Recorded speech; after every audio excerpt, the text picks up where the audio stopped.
विलास शिंदे या घटनेची पुनरावृत्ती आज ठाण्यामध्ये होता होता टळली आहे। एका वाहतूक पोलिसाला बोनेटवर बसवून फरफटत नेण्यात आलं। नरसिंग महापुरे असं नाव आहे, ते योगेश भामरे असं या आरोपीचं नाव आहे। नरसिंग महापुरे या पोलीस हवालदाराला फरफटत नेण्याचा प्रकार घडला। गाडी चालक योगेश भामरेनं महापुरेंना जवळपास अर्धा किलोमीटरपर्यंत फरफटत नेलं। योगेश भामरे हा मद्यधुंद अवस्थेत असल्याचं समोर आलेलं आहे। रिक्षा चालक आणि स्थानिकांच्या मदतीनं महापुरे यांचा जीव वाचलाय। या घटनेनंतर मात्र ठाणेकरांमध्ये प्रचंड संतापाचं वातावरण आहे। ठाण्यामध्ये अशाच प्रकारची विलास शिंदे या घटनेची पुनरावृत्ती होता होता आज टळलेली आहे। आपण बघतोय हा मद्यधुंद अवस्थेतला भामरे, योगेश भामरे। आणि याच संदर्भात आणखी सविस्तर माहिती जाणून घेऊया आमचे प्रतिनिधी कपिल राऊत यांच्याकडून। कपिल, आपण बघतोय खरं तर काही दिवसांपूर्वी विलास शिंदे यांच्याबाबत अशी घटना घडली होती आणि विलास शिंदे यांचा अशा प्रकारच्या घटनेमध्ये मृत्यू झाला। ठाण्यामध्ये अशीच घटना आज घडत होती। एका पोलीस हवालदाराला फरफटत नेत होता हा भामरे नावाचा युवक जो आहे मद्यधुंद अवस्थेतला। काय नेमकं सगळं झालं एकदा आपण सांगूया प्रेक्षकांना। अनुपम, खरंच भयानक घटना आहे आणि दुर्दैवी घटना असं बोलू शकतो। विलास शिंदे प्रकरण ताजं असतानाच पुन्हा ठाण्याच्या तीनात नाक्यावरती म्हणजे गजबजलेला परिसर आहे तिथे हा प्रकार झालेला आहे। हा जो आरोपी आहे हा मद्यपान करून रॉंग वेने येत होता। त्यासाठी त्या हवालदार जे ड्युटीवर होते नरसिंगराव महापुरे त्यांनी त्याला अडवण्याचा प्रयत्न केला। तेव्हा त्याच्या अंगावर त्यांनी गाडी घातली आणि मग महापुरे हे बोनेटवरती पडले असता बोनेट अशा अवस्थेत त्यांना अर्धा किलोमीटर लांबपर्यंत घेऊन गेला आणि त्या दरम्यान त्यांनी गाडी वाकडी तिकडी करण्याचा प्रयत्न केला। म्हणजे त्याचा उद्देश होता का हे जे हा जो हवालदार आहे बोनेटवरती तो पडावा खाली, असा उद्देश होता। काही लोकांनी हे पाहिलं, त्याच्या मागे एक कॅनेटिक्सवाला होता प्रणव नावाचा, त्यांनी फॉलोअप केलं आणि काही लोकांनी त्याला पकडण्याचा प्रयत्न केला। एक कॅनेटिकवाल्याने गाडी आडवी घातली, काही लोकांनी गाड्या आडव्या घातल्या, तेव्हा कुठे ह्या हवालदाराचा जीव वाचलेला आहे। सर्वात दुर्दैवाची गोष्ट म्हणजे एक हवालदार त्यावेळी मला वाचवा वाचवा असं आरडाओरड करत होता, विनवणी करत होता। कारण की जर हा बोनेटवरून खाली पडला असता तर हा रस्ता खूप महत्त्वाचा रस्ता आहे, हजारो गाड्या इथून जात असतात, तर नक्कीच मोठी दुर्घटना झाली असती, त्याचा मोठा अपघात झाला तर त्याच्यावर त्यांचा जीवही जाऊ शकत होता। म्हणजे विलास शिंदे प्रकरण ताजं असताना पुन्हा ही घटना घडते, खूप दुर्दैवी घटना आहे। त्यानंतर तिथल्या लोकांनी त्या दोन्ही मद्यधुंद ह्याला पकडण्याचा प्रयत्न केला। त्यातला एक आहे मित्र त्याचा, तो पळून गेलेला आहे आणि योगेश भामरे ह्या मुलाला लोकांनी चांगला चोप दिलेला आहे आणि आता नौपाडा पोलीस स्टेशनमध्ये त्याला स्वाधीन केलेला आहे। नौपाडा पोलीस आता पुढची चौकशी करते, परंतु खूप दुर्दैवी घटना होती। एवढी हिंमत येते कुठून? खरं म्हणजे तो एक नशा केलेला होता, दारू पिलेला होता आणि अशा वेळेस अशा हवालदाराला तो अर्धा किलोमीटर लांबपर्यंत बोनेटवर टाकून घेऊन जातो। खूप दुर्दैवी घटना आहे आणि ठाण्यातून याचा निषेध होत आहे। परंतु विलास शिंदेची घटना ताजी असताना पुन्हा अशी घटना म्हणजे खूपच भयानक घटना आहे। तसंच कपिल, आणखी एक महत्त्वाची गोष्ट, नरसिंग महापुरे जे याच्यामध्ये फरफटले गेले, जखमी झाले, सध्या त्यांच्या प्रकृतीविषयी काही माहिती मिळते का? नरसिंग महापुरे हे त्या बोनेटवरतीच होते आणि त्यांनी घट्ट बोनेटला पकडून ठेवलं होतं आणि ते विनवणी करत होते। एक हवालदार विनवणी करत होता का मला वाचवा वाचवा, खूप दुर्दैवी घटना। आणि त्यानंतर एका ठिकाणी काही गाडीवाल्यांनी ह्याला पकडलं आणि नरसिंगरावांना बाहेर काढले। थोडंसं खरचटलेलं आहे, सुदैवाने कोणती त्यांना मोठी जखम झाली नाही किंवा जखमी झाली नाही आहेत। MH04GD 9292 अशी ही गाडीचा नंबर आहे आणि त्यातला एक फरारी आरोपीचा आता पोलीस तपास करत आहेत, तर दुसऱ्या फरारी आरोपीला मेडिकल नेलेला आहे। संपर्कात राहा, तुमच्याकडे येते। मात्र सध्या या घटनेचे प्रत्यक्षदर्शी आपल्याबरोबर फोन लाईनवरून सध्या संपर्कात आहेत, आपण त्यांच्याकडून जाणून घेऊया की नेमकं काय झाली, कशी ही सगळी घटना झाली। नमस्कार, सांगाल तुम्ही काय नेमकं झालं होतं, ही घटना कशी घडली, काय तुमच्या डोळ्यादेखत घडत होतं? नमस्कार, माझं नाव प्रणव आहे। हा, बोला प्रणव। मी ऍक्च्युली तीनाथ नाक्यावरून माझ्या ब्रांचकडे ट्रॅव्हल करत होतो। त्याच वेळेस समोर एका इनोवाने एका पोलीस कॉन्स्टेबलला धडक दिली। तो त्यांची काही चुकी नव्हती, ते साईडला वगैरे त्यांना थांबवायचा प्रयत्न करत होते, पण त्या कॉन्स्टेबलला त्यांनी धडक देऊन डायरेक्ट ते बोनेटवर आले। बोनेटवर आल्यानंतर सुद्धा त्यांनी थांबवायचा त्याला खूप ट्राय केला, परंतु ते काय थांबले नाही। त्याच्यानंतर ते त्या कॉन्स्टेबलला सुमारे एक किलोमीटर पर्यंत पुढे गाडीवरनं घेऊन गेले आणि नुसते ते गाडीवरनं त्यांना घेऊन गेले नाही, ते त्यांना गाडीचं स्टेअरिंग लेफ्ट राईट करत त्यांनी त्यांना पाडायचा प्रयत्न केला. बाजूला खूप ट्रक वगैरे पण येत होते. कॉन्स्टेबलचा जीव एकदम धोक्यावर होता.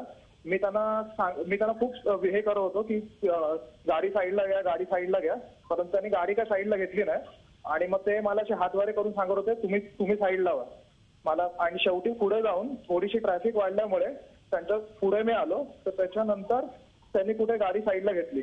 गाडी साईडला घेतल्यानंतर सुद्धा ते गाडी थांबवल्यानंतर सुद्धा ते कॉन्स्टेबल उतरायचा प्रयत्न करत होते. तेव्हा पण त्यांच्या अंगावर ते घेऊन जाण्याचा प्रयत्न करत होते गाडी. परंतु अखेरीस काही सुजाण नागरिकांमुळे ते तिकडे त्यांचा जीव वाचला गेलाय. तर एका मराठी कॉन्स्टेबलचा जीव वाचवल्यामुळे मला असं प्राऊड फील होतंय. खरे प्रणव, तुमच्या ह्या सगळ्या ह्याचं कौतुक आहेच आहे, कारण तुम्ही अर्धा किलोमीटर पर्यंत अशा प्रकारे हवालदाराला बोनेटवर घेऊन जातात आणि तुम्ही त्यांना फॉलो केलं, तुम्ही त्यांचा पाठलाग करत त्याला तुम्ही सांगत होतात वारंवार की गाडी साईडला घ्या, तरी तो घेत नव्हता. निश्चित त्यांचा हेतू काही वेगळाच होता. अर्थात ते जरी आता पोलिसांच्या ताब्यात असलं तरी निश्चित तुमच्या कामगिरीचं सुद्धा कौतुक आहे. नेमकं पुढे काय झालं? तिथल्या सगळ्या लोकांनी मिळून मग त्याला पकडलं, पोलिसांच्या ताब्यात दिलं, काय नेमकं झालं? त्यांनी ऍक्च्युली थांबवलं, त्या ड्रायव्हरला बाहेर काढलं. ड्रायव्हरच्या बाजूला एक व्यक्ती बसलेला, तो त्यांना बोलला की मी ह्यांच्याबरोबर नाहीये, मी ह्यांच्याबरोबर ट्रॅव्हल करतो. पण शेवटी तो पण त्यांचा मित्रच निघाला. आणि मित्र असल्यामुळे पोलिसांनी नंतर सगळी कारवाई केल्यानंतर त्याला सोडलेलं आहे. परंतु त्या ड्रायव्हरला त्यांनी पकडलेला. ड्रायव्हरला तिकडच्या नागरिकांनी खूप चोप पण दिला. पण अखेरीस तो ड्रायव्हर दारू पिलेला असल्यामुळे त्याचा काही इफेक्ट झाला नाही त्याच्या बॉडीवर. आणि त्याला ती खूप मारलं पब्लिकने, पण त्याला काही वाटलं नाही. त्याच्याकडे लायसन्स देखील नव्हतं. तर कदाचित लायसन्सच्या भीतीमुळे त्यांनी असं हे कृत्य केलं असल्याचं म्हणजे असं मला वाटतंय. खरंय प्रणव, खरं तर एक सामान्य प्रेक्षक म्हणून आणि एक सामान्य नागरिक म्हणून एक प्रश्न इथे विचारायचा वाटतो. अगदी काही दिवसांपूर्वी विलास शिंदे नावाचे एक असेच ट्रॅफिक हेड कॉन्स्टेबल होते. त्यांनी एका मुलाकडे जेव्हा अशा प्रकारे गाडीची कागदपत्र मागितली, लायसन्स मागितलं, तेव्हा त्याच्या भावानी रॉड उचलून त्यांना मारलं. अशा प्रकारच्या घटना वारंवार घडत आहेत. पोलिसांवर अशा प्रकारचे हल्ले होत आहेत जे खरं तर आपल्या रक्षणासाठी आहेत. आणि असे हल्ले होतात, काय वाटते, काय नेमके बदल असले पाहिजेत, काय झाले नेमकं? नाही, मला असं हे माझं व्यक्तिगत मत आहे की मला असं वाटतं की ऍक्च्युली पोलिसांचा हा जो म्हणजे त्यांची जी पॉवर आहे ती एका अर्थी कमी आहे खूप आजकाल. त्या लोकांना असं वाटतं की पोलिसांपेक्षा आम्ही स्ट्रॉंग आहे, कारण की आमच्या हाताखाली खूप असे गुंड आहेत की जे पोलिसांना नंतर घाबरून किंवा आम्ही गुंड प्रवृत्तीचे, पोलीस हे कायद्यानुसार चालणार, आम्ही आमच्या गुंड प्रवृत्तीने त्यांना दम दाखवू शकतो. जसं त्या कॉन्स्टेबलचा जीव गेला, डोक्यात त्यांच्यावर रॉड घातल्यामुळे त्यांचा एका कॉन्स्टेबलचा जीव गेला. तर एकाचा जीव जाणं ही सगळ्यात मोठी म्हणजे ही खूप मोठी घटना आहे पोलिसांच्या ह्याच्यामध्ये. कारण की एकावर अख्खी फॅमिली डिपेंड असते की म्हणजे एका व्यक्तीवर. जर आपण तर 2 मिनिटासाठी न्यूज दाखवू, नंतर एका वर्षाने ते विसरून पण जाऊ, पण हे त्यांच्या फॅमिलीवर आयुष्यभर त्याचा इफेक्ट होत राहतो. तर अशा जर एक तुमच्याकडे जर पोलिसांकडे एक पॉवर असते, पोलिसांच्या हातात कायदा असतो, पोलीस कायद्यानुसार सगळं हे चालू असतं, कायद्यानुसार सगळं ते एक एक गोष्टी करत असतात. परंतु कायदा जुमानणारे म्हणजे कायद्याचा विचार न करणारे सुद्धा आपल्या समाजात खूप लोक आहेत. खरं प्रणव, आणि महत्वाची गोष्ट म्हणजे कायद्याचा वापर योग्यरीतीने झाला पाहिजे, तेवढे पार्ट्स पोलिसांकडे असल्या पाहिजेत आणि कायद्याची जरब बसवता आली पाहिजे, बसली पाहिजे, असे काही बदल होणं सुद्धा आवश्यक आहे. धन्यवाद प्रणव, आपण दिलेल्या सगळ्या सविस्तर माहितीविषयी. पुन्हा एकदा जाऊया ठाण्यातल्या बातमीकडे. तर विलास शिंदे घटनेची पुनरावृत्ती होता होता आज ठाण्यामध्ये टळलेली आहे. एका वाहतूक पोलिसाला बोनेटवर बसवून फरफटत नेण्यात आलं. नरसिंग महापुरे असं या पोलीस हवालदाराचं नाव आहे.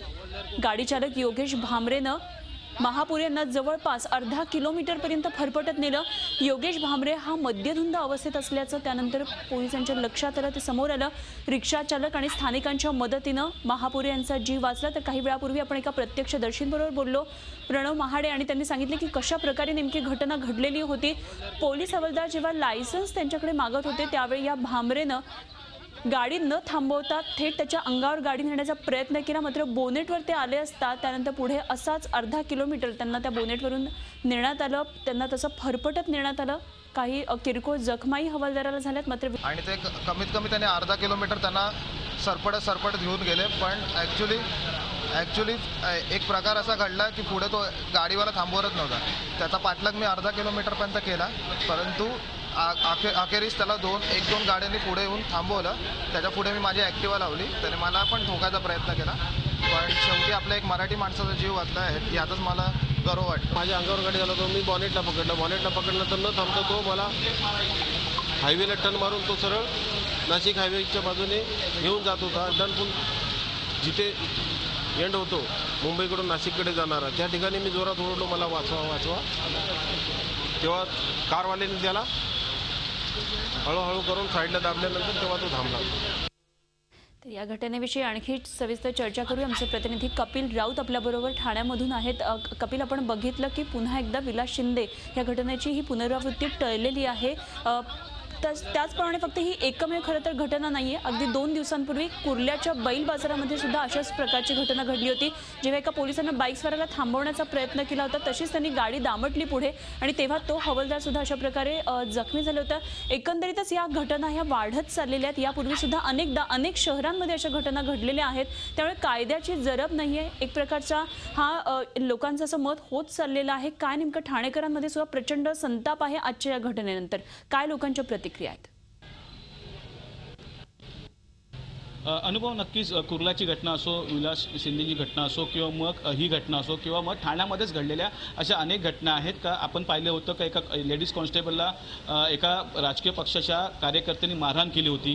तेही प्रकरण आपण पाहिलं आहे. म्हणजे अशा घटना वारंवार वाढत चाललेल्या आहेत. त्यामुळे पोलिसांच्या सुरक्षेचा प्रश्न पुन्हा ऐरणीवर येत आहे.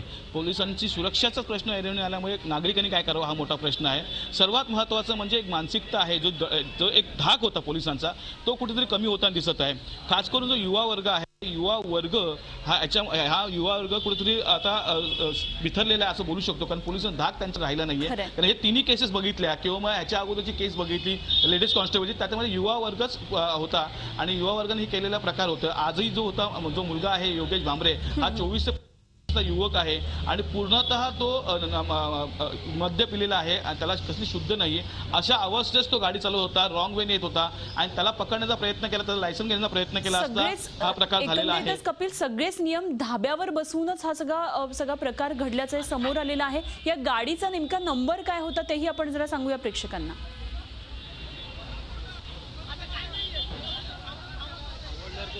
अनुभव नक्कीच MH04GD 9292 ही गाडी आहे. 9292 हा VIP असतो. त्यामुळे ही गाडी कोणाची हा एक मोठा प्रश्न आहे. त्याचबरोबर सर्वात महत्त्वाचं म्हणजे आता नौपाडा पोलीस स्टेशन काय करते, नौपाडा पोलीस स्टेशन कुठची कलम लावते, नुसती ड्रिंक अँड ड्राईव्ह किंवा मग रॉंग वेने येणं किंवा मग हवालदाराला मारहाण करणं अशी कलम न लावता जीवे मारण्याचा प्रयत्न केला असाही गुन्हा दाखल करण्याची मागणी आता ठाणेकरांकडून होत आहे. कारण की एकंदरीतच पाहिलं तर तो एक जीवे मारण्याचा प्रयत्नच होता. त्यामध्ये जर तो हवालदार असे संपर्कात राहा. सध्या आपल्या बरोबर मनसेचे अविनाश अभ्यंकर आहेत. सर नमस्कार. कळलेच असेल आपल्याला ही घटना ठाणेकरांमध्ये प्रचंड संताप आहे. विलास शिंदेच्या बाबतीत जे घडलं होतं ते आज ठाण्यामध्ये घडत होतं, मात्र ते टळलेलं आहे, मृत्यू टळलेला आहे. मात्र अपघात निश्चित झाला. एका हवालदाराला फरफटत एका मद्यधुंद अवस्थेत असलेल्या इसमांना नेलेलं आहे. काय सांगाल, या घटना वाढत चालल्यात, काय नेमकं केलं पाहिजे? आज राज ठाकरेंना पोलिसांची फॅमिलीज त्यांचे कुटुंब भेटतात, काय नेमके अपडेट्स आहेत तिकडनं? पण हो नाही, कसं आहे आता फॅमिलीज वगैरे सगळ्या भेटा हे दुर्दैव आहे. कळलं का? पोलिसांची जे आमचं म्हणणं आहे की ह्या महाराष्ट्रामध्ये पोलिसांची दहशत असली पाहिजे आणि हे जे कोण माजोरी चालक आहेत ना ह्यांना फोडून काढला पाहिजे, लक्षात ठेवा. आणि यांच्यावरती अत्यंत अत्यंत कडक शासन, अत्यंत कडक शिक्षा, म्हणजे ज्याला आपण सदोष मनुष्यवध म्हणतो. माझा काही कायद्याचा अभ्यास नाही एवढा, परंतु ह्यांना भीती ही बसलीच पाहिजे. याच्यामध्ये इतर कोणाचाही इंटरफिरन्स येता कामा नये. हे आता ज्यांनी हे कृत्य केलेलं आहे किंवा विलास शिंदेच्या बाबतीत जे कृत्य झालेलं आहे याला कुठल्याही परिस्थितीत जामीन मिळता कामा नये, कुठलीही माफी मिळता कामा नये आणि महत्वाचं म्हणजे कोणाचेही वरून फोन येता कामा नयेत. आणि हे आणि पोलिसांचे कायदे दुर्दैव आहे की आपल्याला पोलिसांना संरक्षण द्या अशी मागणी करायला लागते. जो माणूस स्वतःचा सण वार कुटुंब आजार कशाचाही विचार करत नाही, आज त्यांची दुर्दैवी अवस्था आहे. म्हणजे एखाद्या वेठबिगारपेक्षा वाईट त्यांना वागवलं जातंय. आणि हे जे कोण नालायक लोक आहेत त्यांना जास्तीत जास्त कडक शासन झालं पाहिजे, हे मुद्दा मी सांगेन इकडे. खरे, अगदी कडक शासनाची आणि काही नियमांमध्ये बदल होण्याची अगदीच आवश्यकता आहे. ज्या प्रकारे या घटना ज्या प्रमाणामध्ये आता घडत चाललेल्या आहेत त्याकडे पाहता निश्चितच यामध्ये काही बदल होणं अपेक्षित आहे. धन्यवाद, आपण बोलला झी 24 तास बरोबर. तर ठाणेकरांमध्ये या घटनेनंतर प्रचंड आक्रोश आणि संतापाचं वातावरण आहे. आमचे प्रतिनिधी कपिल राऊत आपल्याला या घटनेविषयी सविस्तर माहिती देत होते. कपिल, धन्यवाद दिलेल्या सगळ्या सविस्तर माहितीविषयी आणि केलेल्या चर्चेबद्दल. झी 24 तास रहा एक पाऊल पुढे.